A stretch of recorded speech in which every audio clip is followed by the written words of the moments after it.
참으로 귀하신 하나님의 약속의 말씀은 요한복음 12장 24절입니다. 신약 성경 중에서 요한복음 12장 24절, 하나님의 귀한 약속의 말씀을 우리 한 목소리로 합독합니다.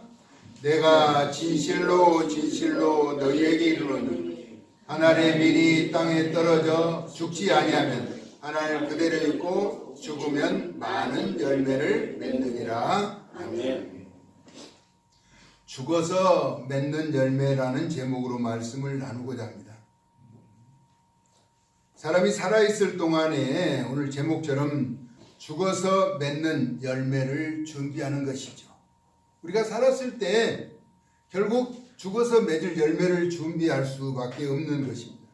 예외 없이 다가오는 인생의 문제, 그렇죠? 누구나 겪어야 하는 것. 우리 살아가는 중에 일가 친척들, 주변 사람들, 한 번도 세상을 떠나지 않은 사람은 없었을 것입니다. 누구나 슬픔, 고통, 아픔, 괴로움을 다 겪고 살아왔죠. 그러므로 우리 인생에 있어서 죽음이 가장 큰 난제임은 분명합니다. 그렇다면 죽었다가 다시 살아날 수 있을까요? 죽은 사람이 다시 살아날 수 있을까요? 우리가 먼저 알아야 할 것은 세상에서 죽음은 끝이라고 말하지만은 믿음의 세계에서는 죽음은 자는 것이며 새로운 시작이라는 의미를 알아야 한다는 것입니다. 다시 말하면 이처럼 믿는 자와 믿지 않는 자는 그 견해와 시각의 차가 큰 것이 죽음에 대한 관점인 것입니다. 그러나 분명한 것은 믿음의 세계는 죽어도 다시 살아나는 것입니다. 그것을 부활이라고 말하죠. 우리는 부활의 확신을 갖고 믿음을 지키면서 살아가야 하는 것입니다. 그래서 죽어서도 열매를 맺는 것이며 죽어서도 여전히 말하는 것입니다. 엄격하게 말하면 성경에서 말하는 죽는 것은 인생 여정에서 끝나는 것이 아니라 다시 시작하는 것이며 죽음이 잠시 후면은 깨어날 수 있는 잠자는 것이라는 것입니다. 그래서 우리 예수님은 잠자는 자들의 첫 열매가 되신 것이죠. 아멘. 고린도전서 15장 19절에서 20절은 만일 그리스도 안에서 우리가 바라는 것이 다만 이 세상의 삶뿐이라면, 이 살아가는 이 세상의 삶이 전부라고 한다면 모든 사람 가운데 우리가 더욱 불쌍한 자리라라고 말합니다. 그렇습니다. 우리가 사는 세상 이것이 뿐이라면 예수 믿는 사람처럼 불쌍한 사람들이 없어요. 그렇잖아요. 지금 산으로 들로 바다로 향하면서 즐거움을 누리는 이 화창한 봄에 예수님을 믿어 예배하는 자들, 이것이 전부라고 한다면 가장 불쌍한 자라는 것입니다. 그런데 전능하신 하나님을 믿는 자들이 불쌍하게 여겨져서 될 일이 아니라고 하는 것이죠. 그러나 이제 그리스도께서 죽은 자 가운데서 다시 살아나사 잠자는 자들의 첫 열매가 되셨다라고 말씀하고 있습니다. 그래서 예수님을 구주로 믿는 우리는 죽어도 잠에서 깨어나듯 다시 살아난다는 것입니다. 아멘. 부활의 확신과 소망을 가질 수 있기를 예수님의 거룩하신 이름으로 축복합니다. 아멘. 부활은 믿음의 최고봉이에요. 아멘. 믿는 가운데 가장 최상위에 있는 것이 부활이라고 하는 것입니다. 부활의 신앙을 갖지 못한다면 이 땅에서 믿음이 거의 소망과 기대가 없는, 맥없는, 힘없는 그런 신앙으로 전락하게 될 것입니다. 우리는 죽어도 다시 살아난다는 확신. 아브라함이 부활의 신앙을 가졌잖아요. 그래서 믿음의 의로운 자가 되었습니다. 우린 참 빛으로 오신 빛의 자녀들인 것입니다. 그래서 에베소서 5장 9절에서 13절은 빛의 자녀임을 지적하고 있는데, 빛의 열매는 모든 착함과 의로움과 진실함에 있다라고 말씀하고 있습니다. 그러면 주를 기쁘시게 할 것이 무엇인가 시험해보라 라고 말하죠. 너희는 열매 없는 어둠의 일에 참여하지 말고 도리어 책망하라는 것입니다. 그들이 은밀히 행하는 것들은 말하기 부끄러운 일이라, 부끄러운 것들이라. 그러나 책망을 받는 모든 것은 빛으로 말미암아 드러나게 된다라고 하는 것입니다. 드러나는 것마다 빛이니라라고 말씀하죠. 그러므로 이르기를 잠자는 자여, 말씀하시기를 잠자는 자여 깨어서 죽은 자들 가운데서 일어나라라고 말합니다. 그리스도께서 너희에게 비추시리라. 그래서 우리는 죽는 것이 끝나는 것이 아니라 그 빛으로 다시 일어나게 된다는 것입니다. 사람이 잠을 자다가 날이 밝으면 잠에서 깨어나는 것처럼 깊은 잠, 죽음에서 다시 일어나게 된다는 것입니다. 저는 청년회 때 아주 잠을 많이 잤어요. 세상 육신의 잠을. 그래서 저희 아버님이 아주 걱정을 많이 했죠. 어떻게 세상을 살아갈까? 출근하면서 눈에 물을 이렇게 묻히면서 일어나라고도 또 자고 하는 그런 잠을 많이 잤던 거예요.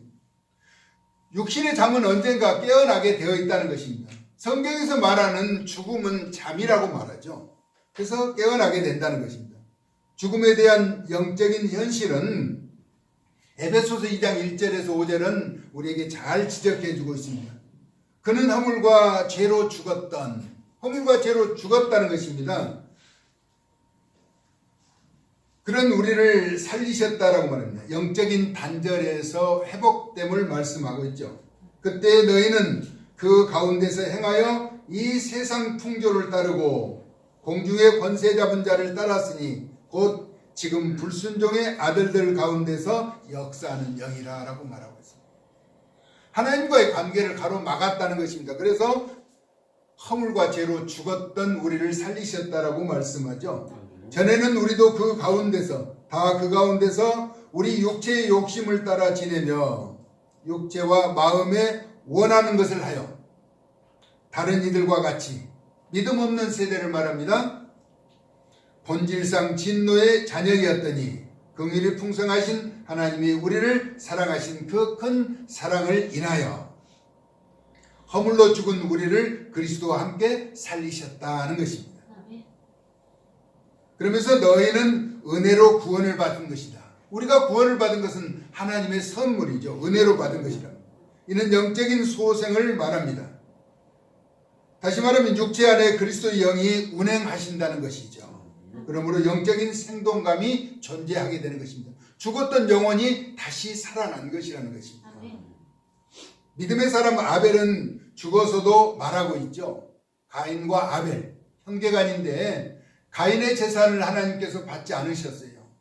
아벨의 제사를 연락하셨다는 것입니다. 지금 우리의 삶에 적용한다면 같은 공간에서 예배를 드리는데 어떤 사람의 예배는 하나님이 받으시고 어떤 사람의 예배는 하나님이 받지 않으신다라고 우리가 해석할 수도 있는 것이죠. 오늘 우리가 읽었던 본문, 죽으면 많은 열매를 맺는다라고 했습니다. 죽지 않으면 하늘 그대로 있다라고 하셨죠. 믿음의 법칙을 말합니다. 감자와 고구마는 줄기를 통한 뿌리 식물이죠.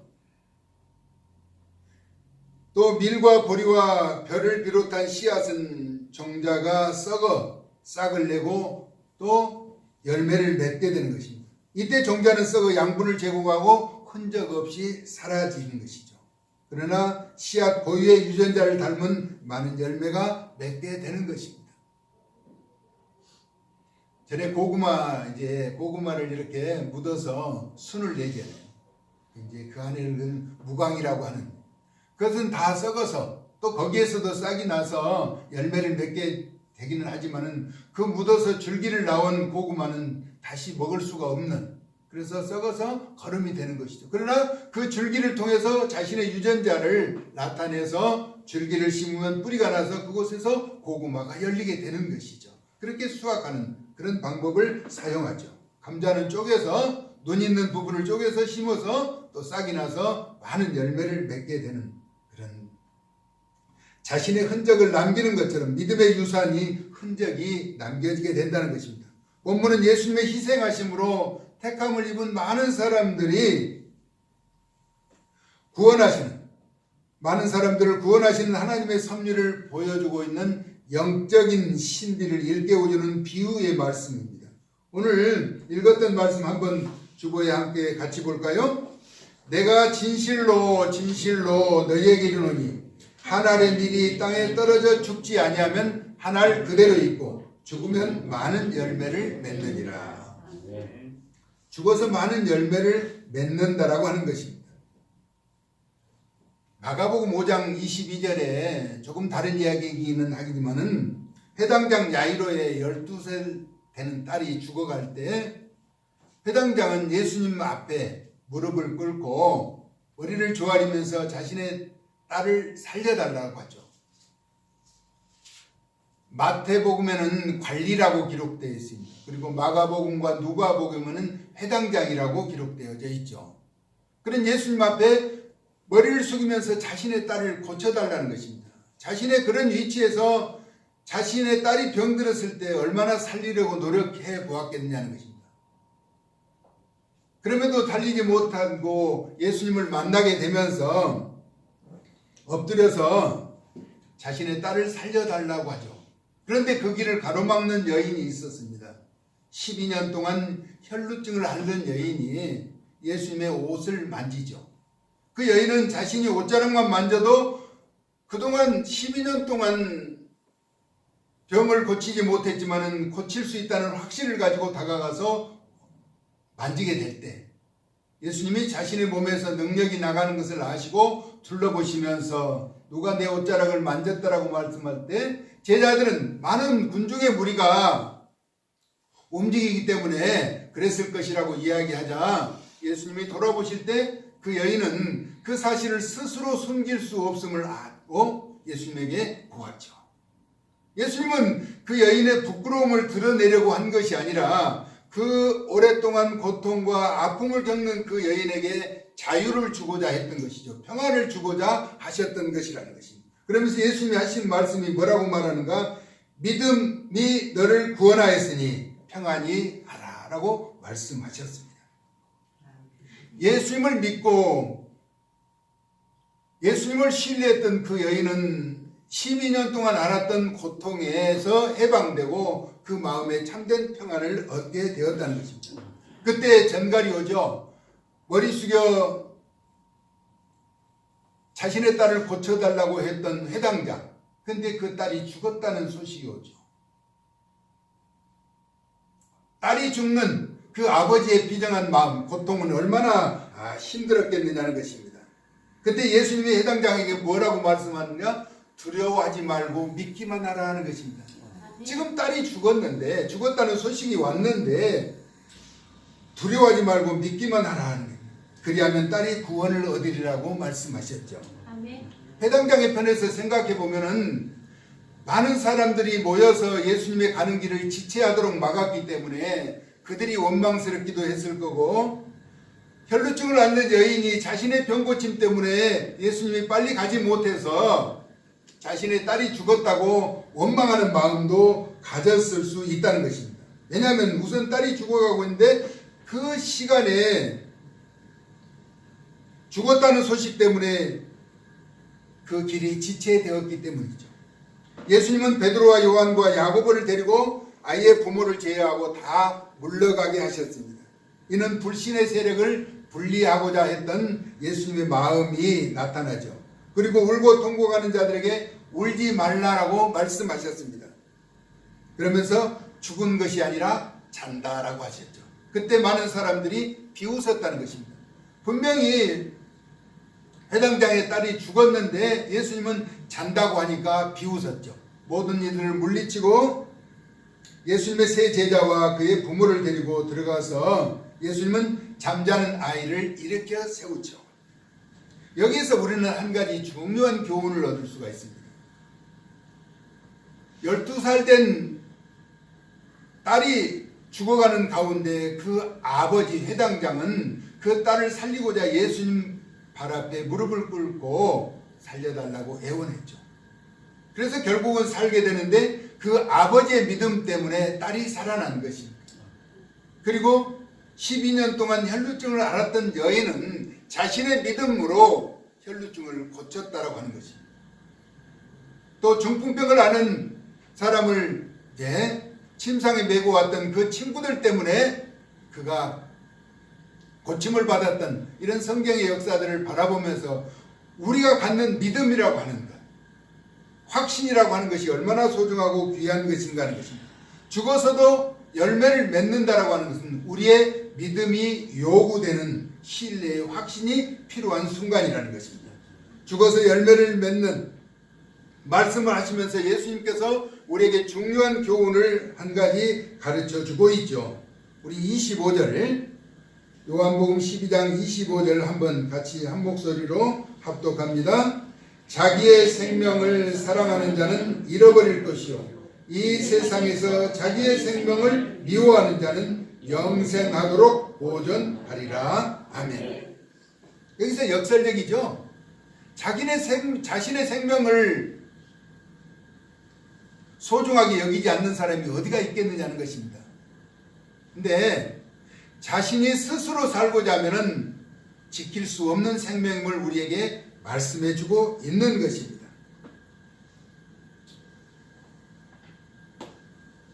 자기의 생명을 사랑하는 자는 잃어버리게 될 것이다. 이는 자신이 지키고자 하지만은 결국 지켜내지 못한다는 것입니다. 그런데 이 세상에서 자기의 생명을 미워하는 자는 영생하도록 보존하리라 라고 예수님이 말씀하셨습니다. 이는 예수님 없이 스스로 살고자 하면 죽고 주 안에서 죽기를 각오하면 산다는 영적인 신비를 우리에게 일깨워주고 계시는 것이죠. 요한계시록 14장 13절에서 주 안에서 죽는 자가 복이 있다라고 말씀하고 있습니다. 왜냐하면 그들이 수고를 그치고 쉬는데 그들의 행함이 따름이라 말씀하고 있습니다. 다시 말하면 살아서 행동으로 옮겼던 믿음의 결실이 나타나게 된다는 것이죠. 그래서 주 안에서 죽는 자가 복이 있다고 요한계시록 14장 13절에서는 우리에게 분명하게 말씀하고 있습니다. 사무엘상 20장 3절에서는 다윗이 요나단에게 한 이야기 가운데 진실로 여호와의 살아계심과 내 생명을 두고 맹세하노니 나와 죽음 사이는 한 걸음뿐이다 라고 말씀하고 있죠. 이는 누구도 죽음을 피할 수 없다는 사실을 나타내고 있습니다. 상황에 따라서 다르겠지만 죽음과 삶은 한 걸음 차이라고 하는 것이죠. 우리가 세상을 떠나면은 가까운 친척도 가까운 혈족도 때로는 자녀도 부모 형제도 다 3일이면 3일장으로 끝이 나죠. 때로는 5일장을 하기도 합니다. 아무리 울고 불어도 3일이면 다 끝나는 것이 인생의 여정이라는 것입니다. 그것이 인생의 전부라고 한다면 특히 예수님을 믿는 자는 얼마나 불쌍한 자겠느냐 하는 것이죠. 고린도전서 15장에서 말씀하셨던 것처럼. 그러나 우리는 깊은 잠에서 깨어나는 부활의 때가 우리를 기다리고 있다는 것입니다. 그렇다면 우리의 선택은 자기의 생명을 미워하여 영생을 택하는 지혜로운 자들이 될 수 있기를 바라면서 죽어서 열매를 맺는 성숙한 그리스도인으로 우리 모두 주 안에서 안전한 생명, 빛나고 아름답게 살다가 영광의 그늘에 거하는 존귀한 자들이 될 수 있기를 예수님의 거룩하신 이름으로 축원합니다. 아멘. 우리는 반드시 살아날 것이기 때문입니다. 아멘. 고마우신 하나님, 죽어서도 열매를 맺는 부활의 신앙을 저희들에게 허락하여 주심을 감사합니다. 하나님의 아들로 이 땅에 육신을 입고 오셔서 지금 순환주간을 지나는 가운데 있습니다. 이 사순절이 지나고 나면은 우리 예수님의 부활의 때를 맞이하게 될 텐데 우리의 신앙이 어떠한 상황에서도 견고하여 흔들리지 않고 약속의 말씀을 붙잡고 믿음의 복된 길을 걸어서 영원한 생명을 얻는 부활의 기쁨을 누릴 수 있도록 은총을 더하여 주시옵소서. 예수 그리스도의 거룩하신 이름으로 축복하며 기도 올리옵나이다. 아멘.